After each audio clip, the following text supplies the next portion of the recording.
श्री गणेशाय नमः। जय भोलेनाथ।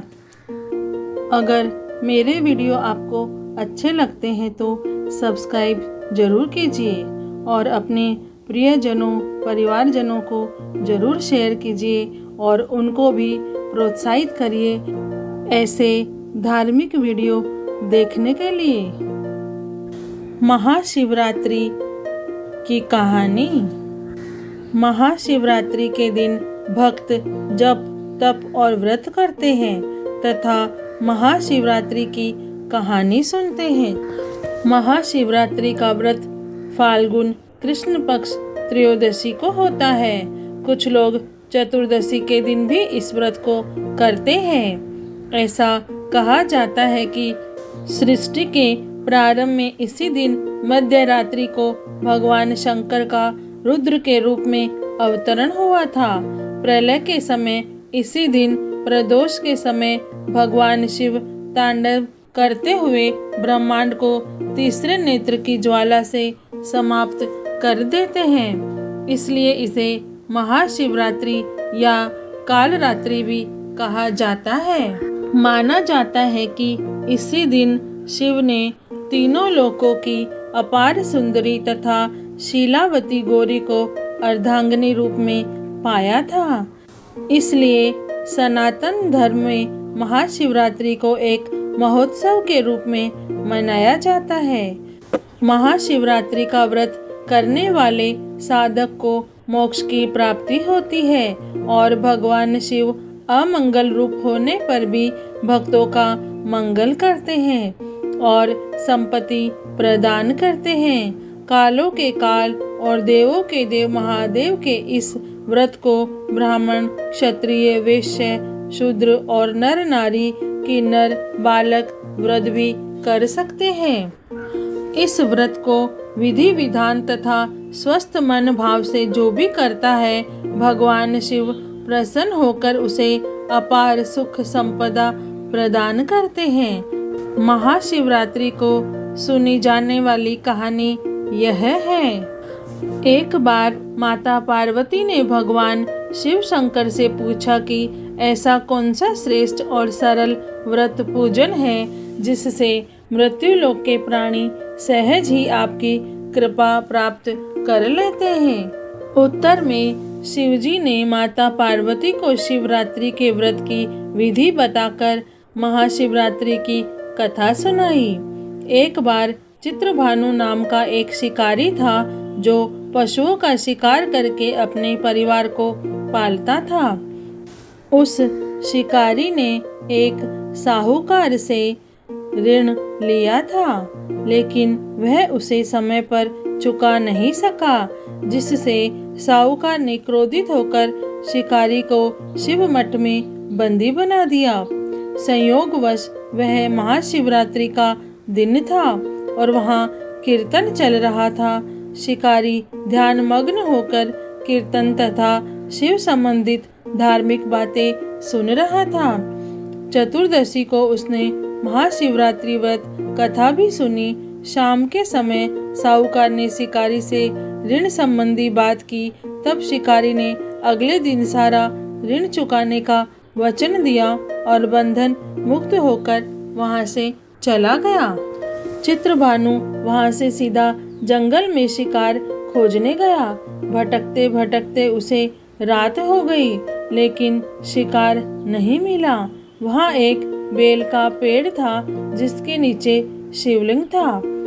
रात को शिकार के लिए वह उसी बेल के पेड़ पर चढ़ गया और नींद ना आ जाए इसलिए वह बेल पत्र को तोड़कर नीचे गिराने लगा। वह बार बार बेलपत्र तोड़ता और नीचे गिराता जिससे बेलपत्र नीचे स्थित शिवलिंग पर जा गिरने लगे। इस प्रकार दिन भर भूखे प्यासे रहने से शिकारी का व्रत भी पूर्ण हो गया और शिवलिंग पर बेलपत्र भी चढ़ गए।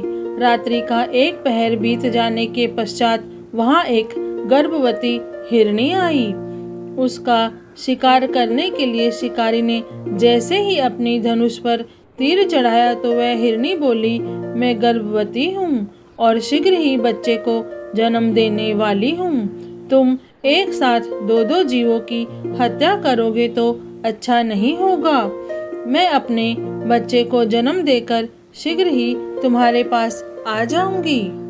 हिरणी की बात सुनकर शिकारी के मन में दया आ गई और उसने हिरणी को जाने दिया।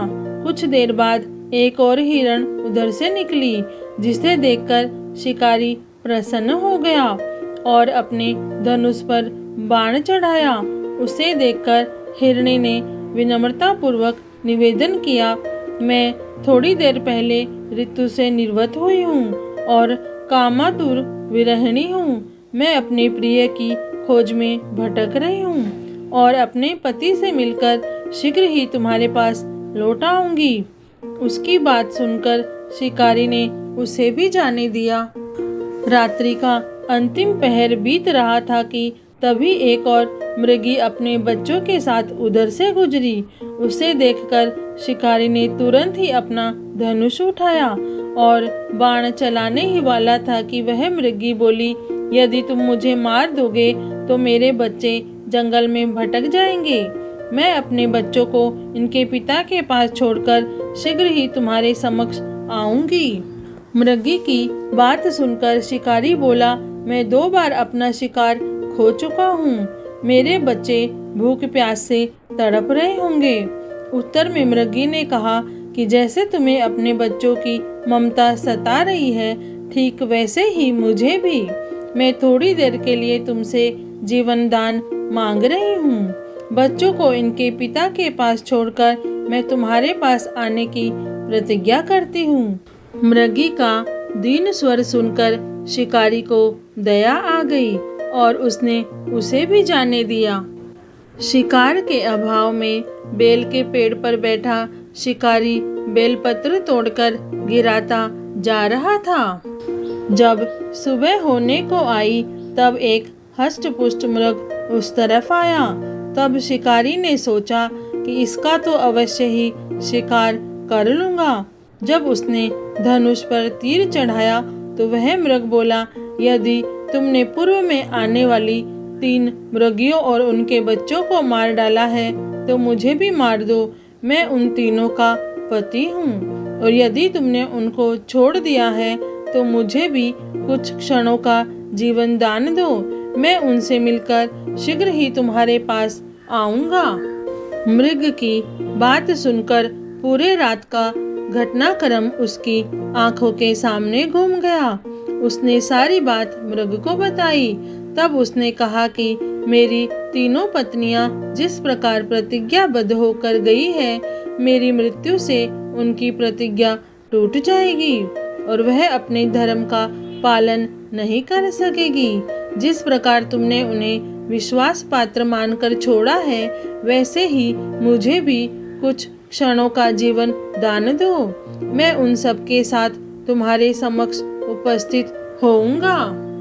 उपवास, रात्रि जागरण और शिवलिंग पर बेलपत्र चढ़ाने से शिकारी का हिंसक हृदय निर्मल हो गया और उसमें भगवत शक्ति का वास हो गया। धनुष बाण उसके हाथ से सहज ही छूटकर गिर गई। भगवान शिव की कृपा से उसका हिंसक हृदय करुणामय भाव से भर गया। वह आज अपने अतीत के कर्मों को याद कर पश्चाताप की आग में जलने लगा। थोड़ी देर बाद वह मृग से परिवार उस शिकारी के समक्ष उपस्थित हुआ, किंतु जंगली पशुओं की ऐसी सत्यता, सात्विकता और प्रेम भावना देखकर शिकारी को बड़ी ग्लानि हुई। उसकी आंखों से आंसू झरझर गिरने लगे। उस मृग परिवार को ना मारकर शिकारी ने अपने हृदय को कोमल और दयालु बना लिया। देवलोक से समस्त देवी देवता भी इस घटना को देख रहे थे। इस घटना की परिणति होते ही समस्त देवी देवताओं ने पुष्प वर्षा की। भगवान शिव ने अपने दिव्य स्वरूप के दर्शन कराए तथा सुख समृद्धि का वरदान देकर उसे गुह नाम प्रदान किया। यही वह गुह था जिसकी भगवान श्री राम की मित्रता हुई। जय श्री राम, जय भोलेनाथ, हर हर महादेव।